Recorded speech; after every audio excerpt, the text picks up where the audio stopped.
Hello, my name is Diako. My name is Tabitha. Hello, my name is Fatuma Ismail. Okay, my name is Christina. Samani Abdul Bari. Nader Abdul Majid. Roseanne Teresa McCarthy. Bolanle Horace Soya.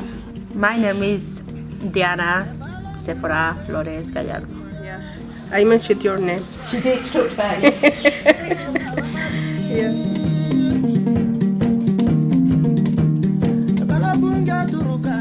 My name is Miranda. I'm from Albania and I'm 22 years old. Basically, I'm from Pakistan. I'm a midwife in Leeds. I'm original from South Africa. I'm a housewife. According to my colleagues, they say is a home engineering.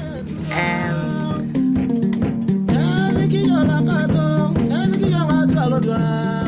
came to this country 6 years ago.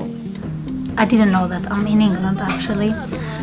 I left 2 of my children back home, which one was 2.5 and one other was almost 1. I was in a country where there is no political tolerance. And I got the opportunity to work as a very rich family in Bahrain. I'm registered for Azig Salem. I came here about 10 years ago, and the thing it's make me now like what I am.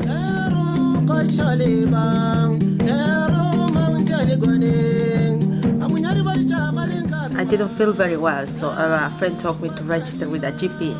I was quite a big shock for me, and this was my first child.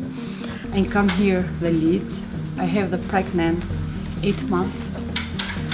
First of all, I didn't know about a midwife. We don't have midwives in my country. It was normal for me to see a woman, just having babies, popping them out. But actually, it was the most horrible thing ever. Do you know what happened? I said, no, I don't know anything. You get birth already and you have a lovely daughter. And I said, oh, how? I don't remember anything. Nuk je vetëm në problemin tanë?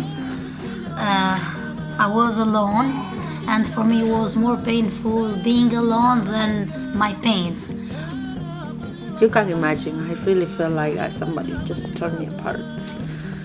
And I wait the third day. They came and they bring me antivirus and they translate everything for me and they said to me, you have fitting and eclampsia and high blood pressure that day. And that's why I don't remember anything from the birth.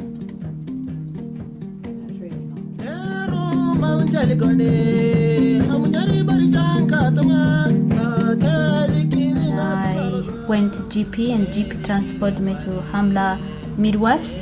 They were really supportive, welcoming. At the time I wasn't really good speak English, but they didn't bother with me. I could understand them and they did understood me. So it was relaxing. And Fran, another Albanian woman, offered to be voluntary to be my partner birth.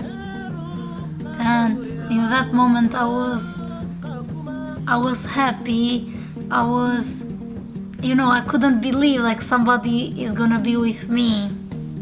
I was 100% sure to give a home birth, and I was looking forward because I really wanted to go to have home birth.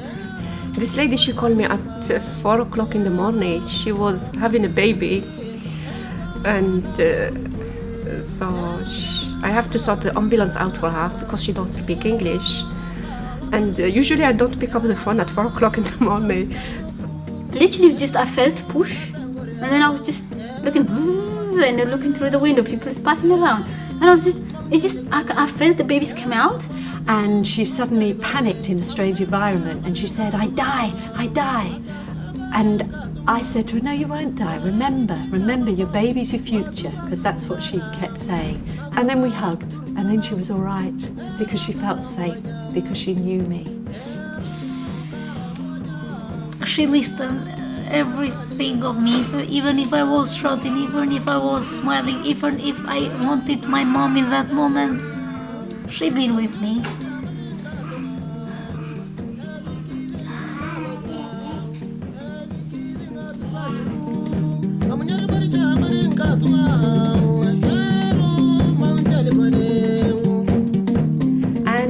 honest, my white middle class bubble was well and truly burst. And I was really shocked that we actually allowed women to be destitute on our streets when they were pregnant. So for a government now to be turning round and actually charging women to give birth in the UK, I find shocking and actually disgraceful. Also, I think it's actually a real discrimination against women who seek asylum, because if they have unpaid debt and say they've been given 2.5 years to remain, when they go to ask for indefinite leave, unpaid debts count against them.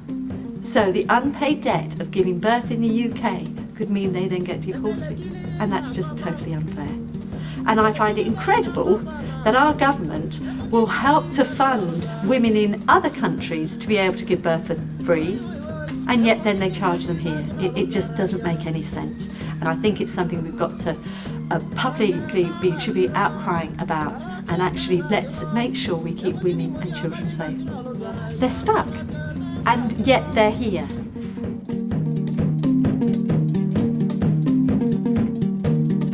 I thought, oh, I'm such a small fish in this massive pond, what can be done? So the first thing I try and do is speak to them a tiny bit in their language if I can, even if it's just to say hello. I get an interpreter at all times. If I can't get a face-to-face interpreter, I'll get a telephone interpreter. Communication is key, otherwise how am I going to get to know this woman and give her the birth that she actually wants? And I know how to be really culturally aware, so by protecting their privacy and dignity, which I do for all women, but being particularly careful when it's women who have been through forms of torture, sexual abuse, FGM, things like this. It's knowing how to broach these subjects in a really culturally sensitive way. We need to understand these women's stories, where they're coming from and what they need to feel welcomed into the country and to feel loved. We need to work together to welcome people, to let our lives be enriched by the lessons about life that we can learn from people who aren't dependent on money, but are full of love for each other. I want to change practice.